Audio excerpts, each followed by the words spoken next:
الحمد للہ رب العالمین والصلاة والسلام علی سید الانبیاء والمرسلین اما بعد فاعوذ باللہ من الشیطان الرجیم بسم اللہ الرحمن الرحیم۔ سبق نمبر 34 تصوف احیاء العلوم، اس میں ہم تیسری جلد پڑھ رہے ہیں کا بیان۔ اس میں 5 فصلیں ہیں۔ پہلی فصل ہے غصہ کی مذمت کا بیان۔ اللہ عز و جل قرآن مجید فرقان حمید میں ارشاد فرماتا ہے، ترجمہ کنز الایمان، جب کہ کافروں نے اپنے دلوں میں اڑ یعنی ضد رکھی، وہی زمانہ جاہلیت کی اڑ، تو اللہ نے اپنا اطمینان اپنے رسول اور ایمان والوں پر اتارا اور پرہیزگاری کا کلمہ ان پر لازم فرمایا، اور وہ اس کے زیادہ سزاوار اور اس کے اہل تھے، اور اللہ سب کچھ جانتا ہے۔ اس آیت مبارکہ میں اللہ عز و جل نے کفار مکہ کی مذمت بیان کی کہ انہوں نے باطل غصے کی بنیاد پر جاہلیت کی حمیت یعنی غیرت کا مظاہرہ کیا، جبکہ مسلمانوں کی تعریف کرتے ہوئے ارشاد فرمایا کہ اللہ عز و جل نے ان پر سکون اور وقار اتارا۔ غصہ کی مذمت میں 10 فرامین مصطفیٰ صلی اللہ تعالی علیہ وآلہ وسلم۔ ایک شخص نے رسول اکرم شاہ بنی آدم صلی اللہ تعالی علیہ وآلہ وسلم سے عرض کی، یا رسول اللہ، مجھے کوئی مختصر عمل بتائیے۔ آپ نے ارشاد فرمایا، غصہ نہ کیا کرو۔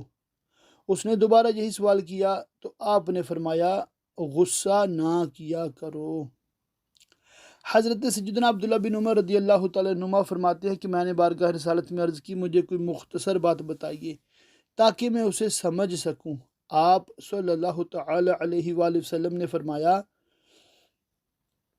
غصہ نہ کیا کرو۔ میں نے پھر یہی سوال کیا، لیکن آپ نے دوبارہ یہی فرمایا کہ غصہ نہ کیا کرو۔ حدیث نمبر 3 بھی اسی مضمون کی ہے۔ حدیث نمبر 4 میں انشاءاللہ تعالی آپ کو پڑھ کے سناتا ہوں۔ حضرت سیدنا عبداللہ بن مسعود رضی اللہ تعالیٰ عنہ فرماتے ہیں، حضور نبی پاک صلی اللہ تعالی علیہ وآلہ وسلم نے ہم سے پوچھا، تم پہلوان یعنی ریسلر کسے سمجھتے ہو؟ ہم نے عرض کی، جسے لوگ پچھاڑ نہ سکیں۔ آپ صلی اللہ تعالی علیہ وآلہ وسلم نے ارشاد فرمایا، وہ پہلوان نہیں بلکہ پہلوان وہ شخص ہے جو غصے کے وقت اپنے آپ پر قابو رکھے۔ کا فرمان علی شان پڑھتے ہیں، حضرت سیدنا حسن بصری علیہ رحمۃ اللہ القوی فرماتے ہیں، اے ابن آدم، جب تو غصہ کرتا ہے تو اچھلتا ہے، قریب ہے کہ کہیں تو ایسی چھلانگ نہ لگا بیٹھے جو تجھے جہنم میں پہنچا دے۔ الامان والحفیظ۔ دوسری فصل ہے غصہ کی حقیقت۔ اللہ عز و جل نے جاندار کو اس طرح پیدا فرمایا کہ وہ اپنے بدن کے داخلی اور خارجی اسباب کے لحاظ سے فنا اور ہلاک ہوتا ہے، اور اس کے ساتھ ایک ایسی چیز عطا کی ہے جو اسے ایک مقررہ مدت تک فساد اور ہلاکت سے محفوظ رکھتی ہے۔ داخلی سبب یہ ہے کہ اللہ عز و جل نے اسے حرارت اور رطوبت سے مرکب کیا اور حرارت اور رطوبت کے مابین تضاد رکھا۔ حرارت رطوبت کو تحلیل و خشک کرتی اور اس کے بخارات بناتی رہتی ہے، حتیٰ کہ رطوبت کے اجزاء بھاپ بن کر بلند ہونے لگتے ہیں۔ اگر تحلیل اور بھاپ بن کر ضائع ہو جانے والی رطوبت کو پورا کرنے کے لیے غذا کی مدد رطوبت کے ساتھ نہ ہو تو انسان ضرور ہلاک ہو جائے گا۔ لہذا اللہ عز و جل نے غذا کو انسانی بدن کے موافق بنایا اور انسان میں ایسی خواہش پیدا کی جو اسے غذا کے حصول پر ابھارتی ہے، تاکہ اس کے ذریعہ نقصان کا تدارک ہو اور ہلاکت سے حفاظت ہو۔ انسان کو جو خارجی اسباب پیش آتے ہیں وہ تلوار، نیزہ اور دیگر مہلک ہتھیار ہیں جن سے ہلاکت کا قصد کیا جاتا ہے۔ اب انسان ایک ایسی غیرت اور قوت کا محتاج ہوا جو اس کے باطن سے جوش مار کر نکلے اور ان مہلکات کو اس سے دور کر دے۔ چنانچہ قوت غضب کی حقیقت اور اس کا محل۔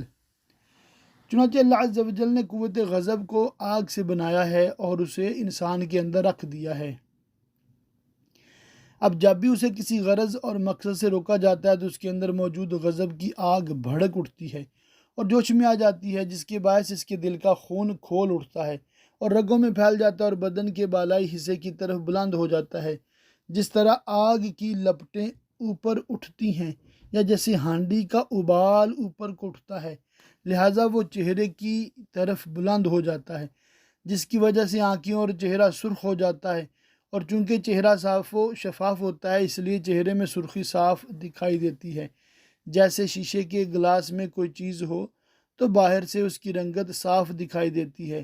یہ خون کا پھیلنا اس وقت ہوتا ہے جب انسان کو اپنے سے کمزور آدمی پر غصہ آئے اور اسے اس بات کا علم ہو کہ وہ اس پر اپنا غصہ نکال سکتا ہے، اور اگر غصہ اپنے سے طاقتور آدمی پر آئے اور اسے انتقام نہ لے سکتا ہو تو یہ خون ظاہری جلد سے سمٹ کر دل کے اندر چلا جاتا ہے اور حزن و ملال کا باعث بنتا ہے۔ یہی وجہ ہے کہ اس وقت انسان کا چہرہ زرد پڑ جاتا ہے، اور اگر غصہ اپنے سے ہم پلہ پر آئے تو یہ دونوں کیفیتیں ظاہر ہوتی ہیں، اور اضطراب کی وجہ سے کبھی چہرہ سرخ اور کبھی زرد ہو جاتا ہے۔ خلاصہ یہ ہے کہ قوت غضب کا محل دل ہے، اور اس کا معنی ہے کہ انتقام کے لیے دل کے خون کا جوش مارنا۔ یہ قوت مہلکات کے واقع ہونے سے قبل جوش مارتی ہوئی ان کے دفاع کی طرف متوجہ ہوتی ہے، اور مہلکات کے واقع ہونے کے بعد اس کی غرض تسلی اور انتقام ہوتا ہے۔ انتقام اور اس کی خواہش اس قوت کی غذا ہے، اسی میں اس کو لذت ملتی ہے اور اسی کے ذریعے یہ پرسکون ہوتی ہے۔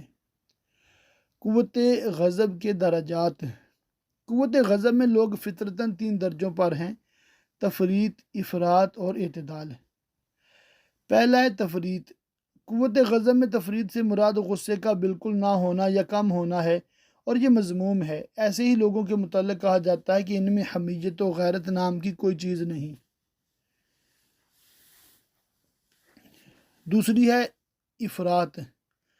قوت غضب میں افراط سے مراد یہ ہے کہ غصہ انسان پر اس قدر غالب آ جائے کہ وہ عقل و دین دونوں کی سوجھ بوجھ سے عاری ہو جائے اور اس کے پاس کسی قسم کی بصارت، نظر و فکر اور اختیار نہ رہے، بلکہ وہ ایک مضطر یعنی بے چین اور مجبور قسم کا انسان بن جائے۔ غصے کے غلبے کا سبب یا تو پیدائشی ہوتا ہے یا عادت کے سبب ہوتا ہے، چنانچہ کئی لوگ فطری طور پر انتہائی غصیلے ہوتے ہیں، حتیٰ کہ ان کی صورت بھی گویا فطری طور پر غصے سے بھری ہوئی دکھائی دیتی ہے، اور اس کے ساتھ ساتھ ان کے مزاج کی گرمی بھی اس پر معاون ہوتی ہے، چونکہ غصہ آگ سے ہے، جیسا کہ حضور نبی اکرم نور مجسم صلی اللہ علیہ وآلہ وسلم سے مروی ہے،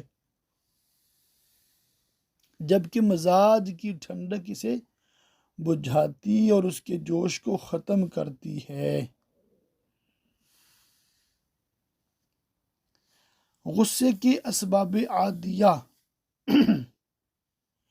یہ آپ نے خود سے دیکھ لینے ہیں۔ ظاہری جسم پر غصے کے اثرات یہ دیکھ لینے ہیں، زبان پر غصے کے اثرات، اعضاء پر غصے کے اثرات، دل پر اثرات۔ غصے میں تفریط کا نتیجہ کیا ہے یہ میں پڑھتا ہوں۔ طبیعت میں غصہ ضرورت سے بھی کم ہونے کا نتیجہ بے حیائی کی صورت میں نکلتا ہے، لہذا جس کام پر غصہ آنا چاہیے اس پر غصہ نہ آنا، مثلاً اپنے محارم، بیوی اور ماں کی طرف سے کسی نامناسب بات پر چشم پوشی کرنا، کمینی اور گھٹیا لوگوں کی طرف سے رسوائی کا سامنا کرنا اور احساس کمتری میں مبتلا ہونا، یہ سب بھی قابل مذمت ہے، کیونکہ اس کے نتائج میں سے ہے کہ انسان اپنے محارم کے معاملے میں بھی بے غیرت ہو جاتا ہے، اور یہ نامردی ہے۔ اللہ عز و جل غیور ہے، جی ہاں، حدیث پاک میں ہے، بے شک سعد غیرت مند ہے۔ ایک صحابی کے بارے میں نبی کریم صلی اللہ علیہ وسلم نے فرمایا تھا کہ سعد غیرت مند ہے، اور میں ان سے زیادہ غیرت مند ہوں، اور اللہ عز و جل مجھ سے بھی زیادہ غیور ہے۔ بلکہ غین پہ زبر ہے، غیور ہے۔ تو یہ آپ جب بھی کوئی لفظ پڑھیں اس کی زیر زبر وغیرہ دیکھ کے پڑھا کریں۔ غیرت مند ہونا دین سے ہے۔ اب اعتدال کا بیان ہے کہ غصہ کس حد تک ہونا چاہیے۔ افراط و تفریط کے بجائے قابل تعریف وہ غصہ ہے جو عقل و دین کے تابع ہو، یعنی جہاں غیرت کا معاملہ ہو وہاں غصہ آئے، اور جہاں بردباری کا موقع ہو وہاں غصہ نہ آئے۔ غصے کو حد اعتدال پر رکھنا ہی استقامت ہے، اور اسی استقامت کا اللہ عز و جل نے اپنے بندوں کو مکلف بنایا ہے، اور یہی وہ درمیانی حالت ہے جس کی تعریف رحمت عالم نور مجسم صلی اللہ علیہ وآلہ وسلم نے ان الفاظ میں بیان فرمائی: بہترین امور وہ ہیں جن میں میانہ روی ہو۔ جس شخص میں غصے کی کمی ہو، حتیٰ کہ وہ اس کے سبب اپنے میں غیرت کی کمی اور گھٹیا پن پائے، اور اس کی وجہ سے بلا وجہ ذلیل و رسوا ہو، تو اسے چاہیے کہ وہ اپنے نفس کا علاج کرے تاکہ اس میں غصے کی قوت پیدا ہو۔ اور جس شخص کا غصہ حد سے بڑا ہوا ہو، یہاں تک کہ اس کے سبب بے وقوفانہ اور برے کاموں میں ملوث ہو، تو اسے بھی چاہیے کہ اپنا علاج کرے تاکہ غصے کی شدت میں کمی کرے اور افراط و تفریط سے ہٹ کر درمیانی راہ پر چلے جو کہ صراط مستقیم ہے، اور یہ بال سے زیادہ باریک اور تلوار سے زیادہ تیز ہے۔ اور اگر راہ اعتدال پر چلنے سے عاجز ہو تو کم از کم اس کے قریب رہنے کی کوشش کرے۔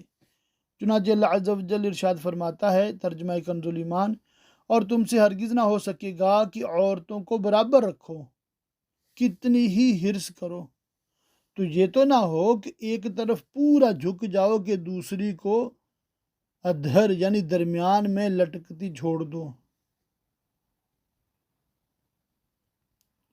لہٰذا جو شخص مکمل طور پر خیر کے کام نہ کر سکتا ہو تو اس کے لیے یہ مناسب نہیں کہ اب وہ شر کے کام کرنے لگ جائے، کیونکہ بعض برے کام دوسرے برے کاموں کے مقابلے میں ہلکے ہوتے ہیں، جبکہ بعض خیر کے کام دوسرے نیک کاموں کے مقابلے میں زیادہ قدر و منزلت والے ہوتے ہیں۔ یہ غصے کی حقیقت اس کے درجات تھے۔ ہم اللہ عز و جل سے حسن توفیق اور اس کے پسندیدہ کاموں کا سوال کرتے ہیں، بے شک وہ جو چاہے کرتا ہے، آمین۔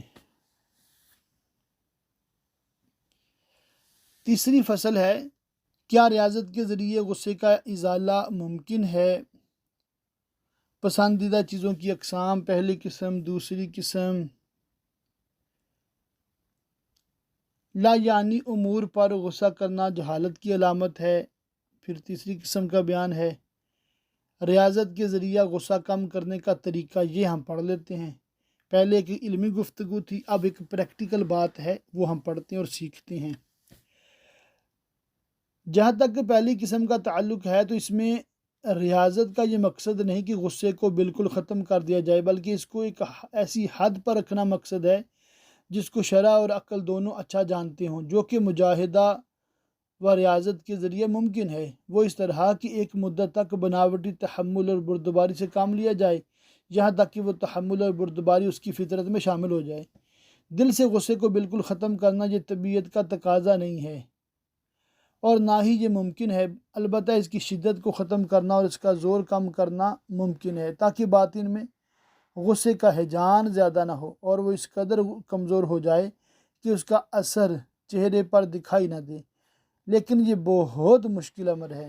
تیسری قسم کا بھی یہی حکم ہے کہ جو بات کسی کے حق میں ضروری ہوتی ہے تو دوسرے کے حق میں اس کا ضروری نہ ہونا اسے غصے سے نہیں روکتا، اور اس میں ریاضت کا طریقہ یہ ہے کہ وہ غصے پر عمل کرنے سے رکے اور باطن میں پیدا ہونے والے غصے کے ہیجان کو کمزور کرے تاکہ اسے صبر کرنے پر زیادہ تکلیف نہ اٹھانی پڑے۔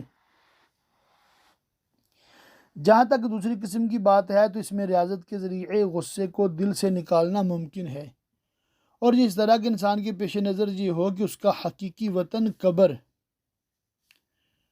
اور ٹھکانہ آخرت ہے، دنیا تو محض ایک راہ گزر اور بقدر ضرورت زیادہ راہ اکٹھا کرنے کی جگہ ہے، اور اس کے علاوہ جو کچھ ہے وہ تو وطن یعنی قبر اور ٹھکانے یعنی آخرت میں اس پر وبال ہی ہوگا۔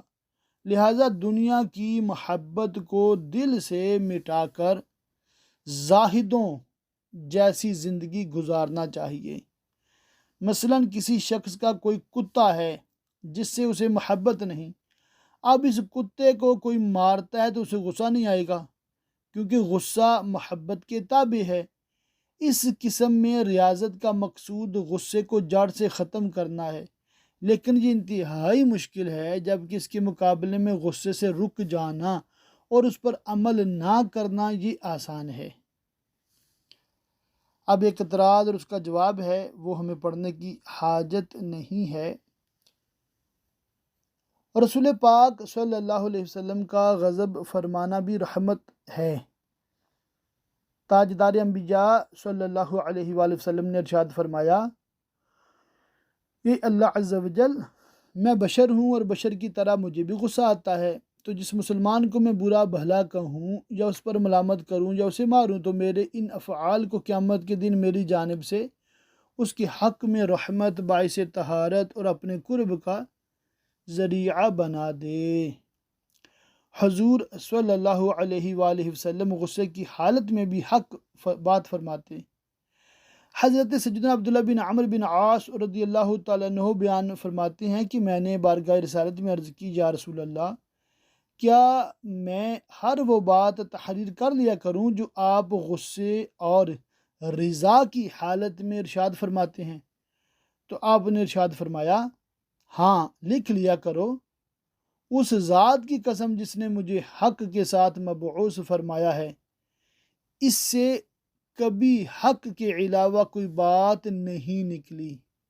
یعنی اپنی زبان حق ترجمان کی جانب اشارہ کرتے ہوئے یہ بات فرمائی۔ یہ نہ ارشاد فرمایا میں تو غصے ہوتا ہی نہیں، بلکہ ارشاد فرمایا غصہ مجھے حق بات کہنے سے نہیں روکتا، یعنی میں غصہ کے مطابق عمل نہیں کرتا۔ سبحان اللہ۔ رسول پاک صلی اللہ علیہ وآلہ وسلم کا ہمزاد مسلمان ہو چکا ہے۔ یہ اصل میں جب انسان کا بچہ پیدا ہوتا ہے نا، ساتھ ہی جن کا بھی بچہ پیدا ہوتا ہے، اور وہ اس انسان کے بچے کے ساتھ ساری عمر رہتا ہے، اسے ہمزاد کہتے ہیں۔ وہی شیطان ہوتا ہے اور وہ دل میں وسوسے ڈالتا ہے اور وہ بندے کی ساری ہسٹری جانتا ہوتا ہے، اس لیے تو رغلاتا ہے اچھے طریقے سے۔ تو یہ صرف نبی کریم صلی اللہ تعالی علیہ وآلہ وسلم کی خصوصیت ہے کہ آپ کے ساتھ جو ہمزاد ہے وہ بھی مسلمان ہو گیا اور وہ صرف بھلائی کی بات کہتا تھا۔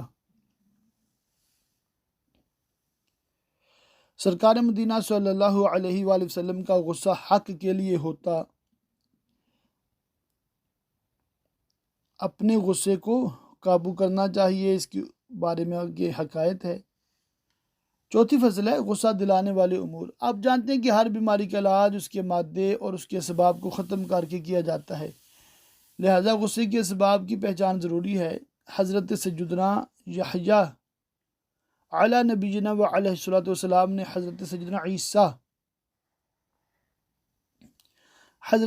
عیسیٰ روح اللہ علی نبینا و علیہ الصلوۃ والسلام سے پوچھا، کون سی چیز زیادہ سخت ہے؟ فرمایا اللہ عز و جل کا غضب۔ پوچھا کون سی چیز اللہ کے غضب کے قریب کرتی ہے؟ فرمایا غصہ کرنا۔ پوچھا کون سی باتیں غصہ دلاتی ہیں؟ فرمایا تکبر، فخر، غرور اور حمیت، یعنی جاہلانہ غیرت۔ غصے کے اسباب اور ان سے بچنے کا طریقہ۔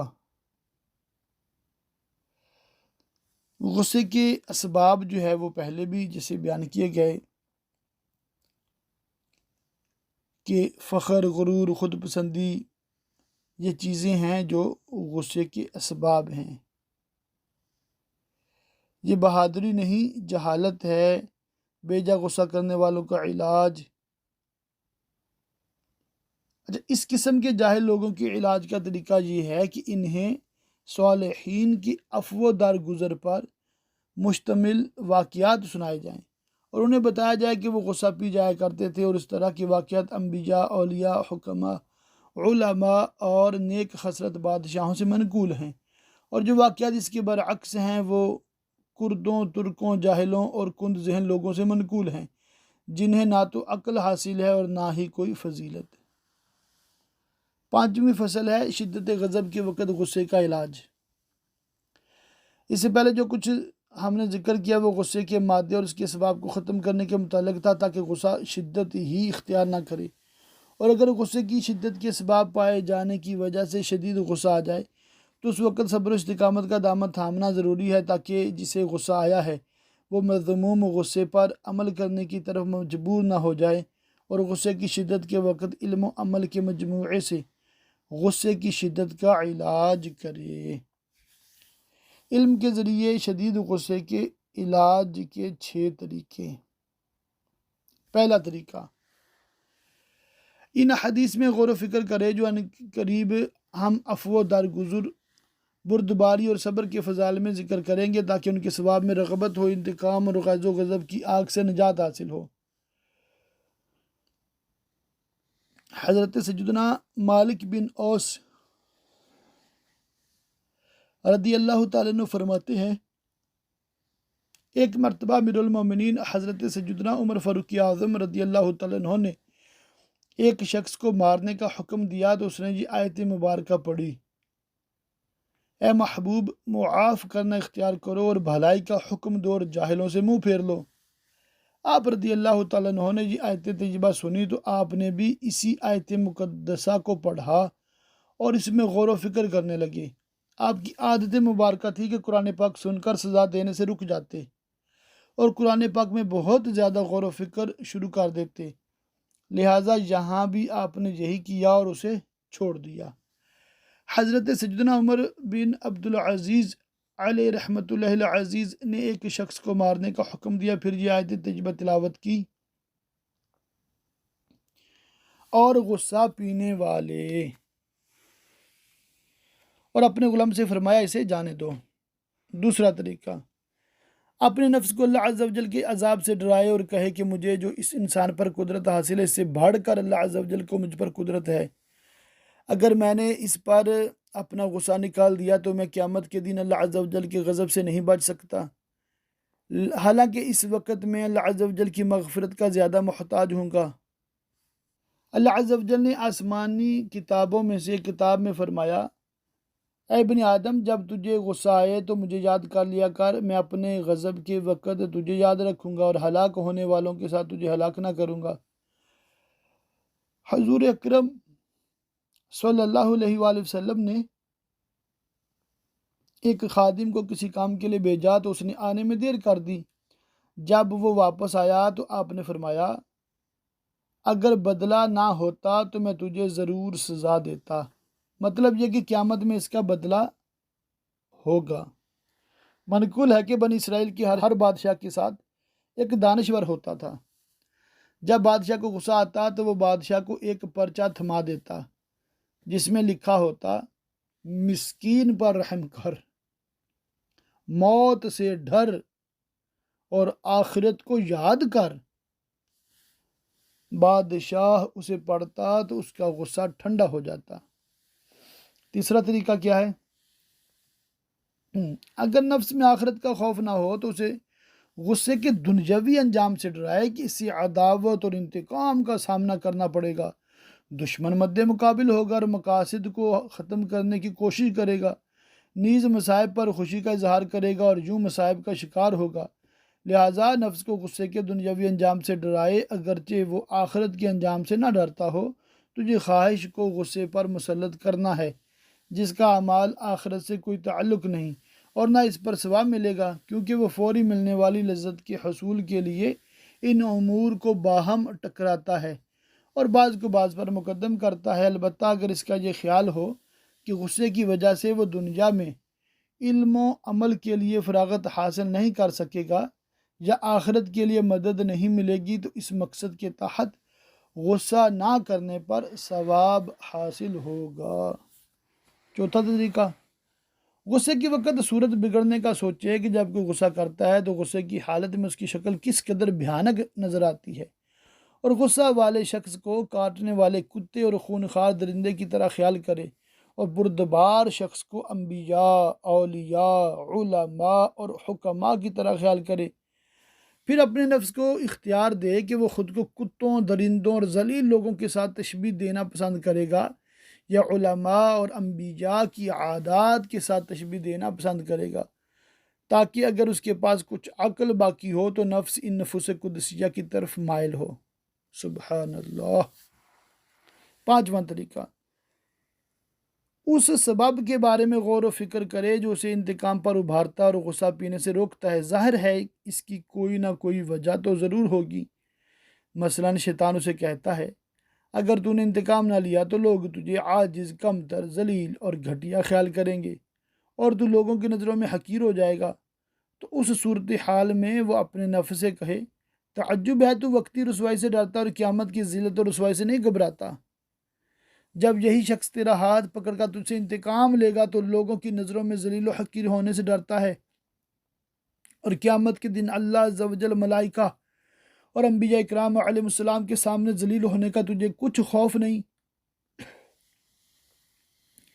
جب تو نے غصہ پینا ہے تو اللہ عز و جل کے لیے پی جا، تجھے لوگوں سے کیا غرض؟ یہی چیز تجھے اللہ عز و جل کی ہاں عظیم بنا دے گی۔ آج کی رسوائی اور لوگوں کی پرواہ نہ کر، کیونکہ اگر تو نے انتقام لے لیا تو قیامت میں سے زیادہ رسوائی ہوگی۔ کیا تو اس بات کو پسند نہیں کرتا کہ قیامت کے دن جب کہا جائے کہ وہ لوگ کھڑے ہو جائیں جن کا اللہ عز و جل پر حق ہے تو تو بھی کھڑا ہو؟ اس وقت وہی کھڑے ہوں گے جنہوں نے درگزر کیا ہوگا۔ اس قسم کی باتیں ایمان کی پہچان ہیں، لہٰذا اپنے دل میں ان کو خوب بٹھا لے۔ چھٹا طریقہ، غور و فکر کرے کہ اس کا غصہ کس وجہ سے ہے۔ کیا اس وجہ سے وہ غصے میں ہے کہ اس کی مرضی کے مطابق کام نہیں ہوا بلکہ اللہ عز و جل کی مرضی کے موافق ہوا؟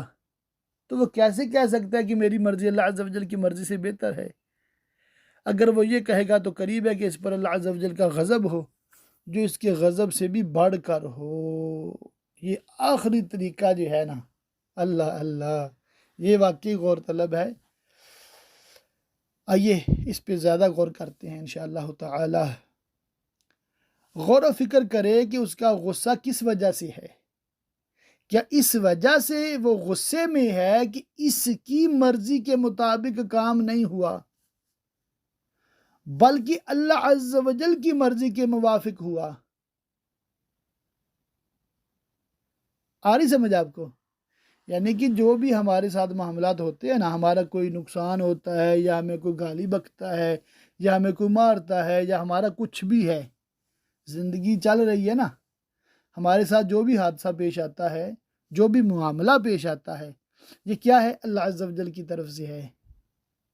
ٹھیک، ہم چاہتے تھے کہ ہمارا بچہ دائیں جائے مگر اللہ کی مرضی کہ وہ بائیں گیا۔ اب ہمیں غصہ آیا تو اپنے آپ کو بندہ سمجھائے کہ کیا میں اپنی مرضی کو اللہ کی مرضی سے بہتر سمجھ رہا ہوں کہ جو میں نے سوچا تھا وہی ہونا چاہیے؟ یہ تو غلط بات ہے نا۔ بلکہ ہمیں یہ اپنے آپ کو سمجھانا ہے جو اللہ نے کیا وہی اچھا ہے۔ مطلب کہ ہماری بہتری کس میں ہے یہ ہمارا رب عز و جل ہم سے بہتر جانتا ہے۔ آ رہی سمجھ آپ کو؟ تو یوں بھی بندہ اپنے آپ کو سمجھا لے کہ یہی میرے مقدر میں تھا، یہی میرے نصیب، ٹھیک ہے، میرے نصیب میں یہ تھا، میری قسمت میں یہ تھا۔ اور اس کو بھی اس انداز سے نہیں کہنا کہ بہت جیسے بندے کا اعتراض والا جملہ ہوتا ہے، بلکہ یوں کہے کہ ہاں میرے مقدر میں یہ تھا، کوئی مسئلہ نہیں ہے۔ جے سوہنا میرے دکھ وچ راضی، سکھ نو چلے پاواں، تو کوئی بات نہیں ہے، اگر اسی میں اللہ کی رضا ہے تو میں بھی راضی ہوں۔ تو یوں ایک ذہن ہونا چاہیے۔ تو وہ کیسے کہہ سکتا ہے کہ میری مرضی اللہ کی مرضی سے بہتر ہے؟ اگر وہ یہ کہے گا تو قریب ہے کہ اس پر اللہ عز و جل کا غضب ہو جو اس کے غضب سے بھی بڑھ کر ہو۔ چلے آپ لوگ ابھی غصہ نہ کیجیے گا، تھوڑا سا ٹائم مزید آپ کا لے رہا ہوں تاکہ یہ کم از کم غصے والا بیان تو مکمل ہو۔ غصے کا عملی علاج، جہاں تک عمل کے ذریعے غصے کو دور کرنے کا تعلق ہے تو وہ اپنی زبان سے اعوذ باللہ من الشیطان الرجیم پڑھے۔ رحمت عالم نور مجسم صلی اللہ علیہ وآلہ وسلم نے اسی طرح کرنے کا حکم ارشاد فرمایا۔ غصہ ختم کرنے کا طریقہ، ام المومنین حضرت سیدتنا عائشہ صدیقہ رضی اللہ تعالیٰ عنہ کو جب غصہ آتا تو آپ صلی اللہ علیہ وآلہ وسلم ان کی ناک پکڑ کر ارشاد فرماتے کہ اے اویش، عائشہ کو اویش پیار سے کہتے تھے، اے اویش یوں کہو، یہ دعا ہے، اے اللہ عز و جل، اے محمد صلی اللہ علیہ وسلم کے رب، میرے گناہ بخش دے، میرے دل کے غصے کو ختم فرما اور مجھے گمراہ کرنے والے فطروں سے محفوظ فرما۔ غصے کے وقت یہ دعا پڑھنا مستحب ہے۔ اگر اس طریقے سے بھی غصہ نہ جائے تو کھڑا ہونے کی صورت میں بیٹھ جائے، اگر بیٹھا ہوا ہے تو لیٹ جائے اور زمین کے قریب ہو جائے جس سے اسے پیدا کیا گیا، تاکہ اپنے نفس کی حقارت کو جانے۔ بیٹھنے اور لیٹنے میں مصلحت یہ ہے کہ اس طرح سکون ملتا ہے، کیونکہ غصے کا سبب حرارت اور حرارت کا سبب حرکت ہے۔ غصہ دل میں دہکنے والا انگارہ ہے۔ شفیع امت سراپائے رحمت صلی اللہ علیہ وآلہ وسلم نے ارشاد فرمایا، بے شک غصہ دل میں دہکنے والا ایک انگارہ ہے، کیا تم غصہ کرنے والے کی رگیں پھولتے اور آنکھیں سرخ ہوتے ہوئے نہیں دیکھتے؟ لہذا جب تم میں سے کسی کو غصہ آئے تو وہ بیٹھ جائے، اور اگر بیٹھا تھا تو لیٹ جائے۔ اگر اس طرح بھی غصہ ختم نہ ہو تو ٹھنڈے پانی سے وضو یا غسل کرے، کیونکہ پانی ہی آگ کو بجھاتا ہے۔ تو یہ ایک پریکٹیکل چیزیں ہیں جو ہم کر سکتے ہیں اور ہمیں کرنی چاہیے، اور یوں اپنے غصے کو قابو کر سکتے ہیں۔ اللہ تعالیٰ کی پاک بارگاہ میں دعا ہے، اللہ پاک ہمیں غصے کے ذریعے سے جو ہونے والے گناہ ہیں ان سے بچائے، اور غصے کو اعتدال پہ لانے کی توفیق عطا فرمائے۔